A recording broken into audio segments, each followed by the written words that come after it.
चमक दमक में फरार होती है और अपनी माँ के आगे गिड़गिड़ाती है कि सिकंदर को छुड़वाएं। और उसकी माँ कहती है तुम इतना रो क्यों रही हो, तुम परेशान ना हो। ऊपर से फराज आता है और वो कहता है ऐसी क्या बात है। तो उसे कहती है कि भाई आप सिकंदर को एक दफा छुड़वा दें। तो वो कहता ठीक है मैं कुछ करता हूँ।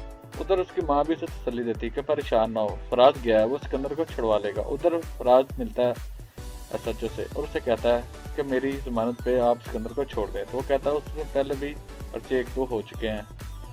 तो जैसे ही सिकंदर को लेकर आता है तो फराज उसकी तरफ देखता है। राबिया के अब्बा की तबीयत खराब होती है, उसकी माँ कहती है कि आप दवाई ले लें। ऊपर से राबिया भी आती है, ये भी कहती है कि अब्बा आप दवाई ले लें। तो वो कहता है कि जब हॉस्पिटल में जाते हैं तो 6-7 हज़ार के टेस्ट डॉक्टर लिख देता है। राबिया कहती है आप परेशान ना हो, मेरे बॉस ने मुझे कहा है कि मैं तुम्हें तनख्वाह बढ़ा दूंगा और तुम्हारे दूसरे ऑफिस में ट्रांसफर कर दूंगा और तुम परेशान ना हो। इसी बात को लेकर उसकी माँ और अब्बा बहुत खुश होते हैं क्योंकि ये तो फराज की ऑफिस जाना जाएगी, फिर फराज का पोल खुलेगा और सबके सामने असलियत फराज की आएगी। उधर फराज सिकंदर को लेके आता है और उसे अपनी गाड़ी से बाहर निकलने का कहता है। सिकंदर से कहता है कि ये वक्त अब ठीक नहीं है, मुझे घर ले जाओ। उधर फरा इंतजार कर रही होती है सिकंदर का। ऊपर से उसकी माँ आ जाती है और वो कहती है कि क्या हुआ। तो कहती है अभी तक फराज भाई सिकंदर को लेकर नहीं आए। ये बातें कर रहे होते हैं तो पीछे से रामीन आ जाती है और रामीन इनकी बात सुनती है तो कहती है कि कौन पुलिस थाने में बंद है। तो फरा तो रामीन के साथ झगड़ा करने लग जाती है। उससे कहती है तुम जाओ, तुम कान लगा के हमारी बातें क्यों सुनती है। तो रामीन कहती है मुझे शौक नहीं है तुम लोगों की बातें सुनने का। उधर फराज है कि वो सिकंदर का गिरबान पकड़ता है और उसके मुंह के ऊपर घुसने मारने लग जाता है और कहता है कि मैं तुम्हें छोड़ूंगा नहीं। वो कहता तुम्हें पता ना मैं तुम्हारी बहन का शोहर हूँ। तो कहता तुम मुझे धमकी दे रहे हो। और साथ ही कहता है कि मैं तुम्हें छोड़ूंगा नहीं, मेरे 60 लाख मैं जहेज का तुम पर ऐसा केस बनाऊंगा कि तुम कभी बाहर नहीं आ सकोगे। तुम जानते नहीं हो मैं फराज हूँ, मैं कुछ भी कर सकता हूँ। उधर फरा सिकंदर को कहते हैं कि तुमने ऐसा काम ही क्यों कहा। फराज भी उसे कहता है कि हाँ हाँ इसे समझाओ।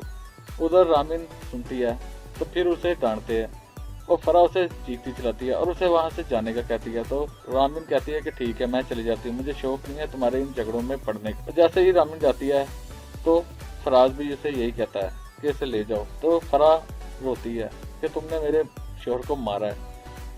उधर उसकी माँ भी फराज की तरफ देखती है।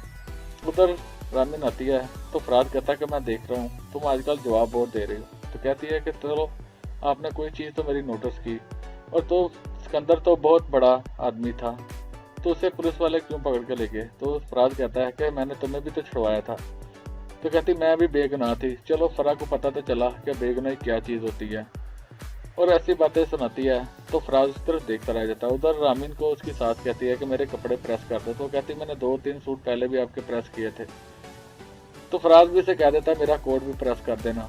तो रामीन वहां से चली जाती है। फराज की माँ कहती कि तुमने सिकंदर को क्यों मारा। फरा बहुत नाराज होकर गई है।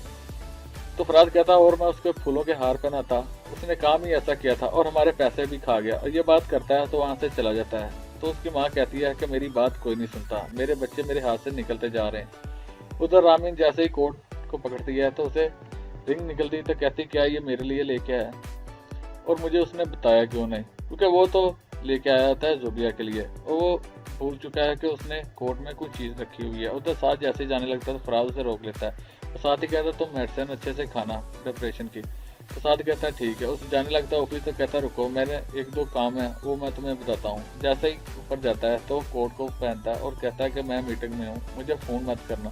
तो रामीन कहती है कि अगर जरूरी काम होता है तभी करती हूँ। तो फराज मना कर देता है। तो रामीन मन में सोचती क्या इसे याद नहीं है और हमारी तो चौथी सालगिरह है शादी की, चलो बाद में शाम को देखूंगी। उधर सिकंदर के साथ फरा झगड़ा करती है और फरा उस पर इल्जाम लगाती है सिकंदर पे और सिकंदर उस पर और वो कहता है तुमने मुझसे शादी की। जैसे ही सिकंदर जाने लगता है तो उसे रोकती है कि तुम मुझे जवाब दे के जाओ, तुमने मेरा हीरे वाला सेट नीलम को दे दिया। तो कहता हाँ उससे भी तो चुप कराना था। तो कहते तुमने उसे क्यों दिया।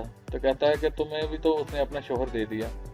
जुबिया साफ साफ कह देती है कि मुझे सास सिर्फ नाम की चाहिए, मेरे ऊपर रोब ना डाले। ये फराज उस तरफ देखता रहे। हमायूं की बहन मई से कहती है कि तुम लोग जाओ पाकिस्तान और उनसे जाके मिलो, वो हम पे हमारे घर पे कब्जा करके बैठे हैं।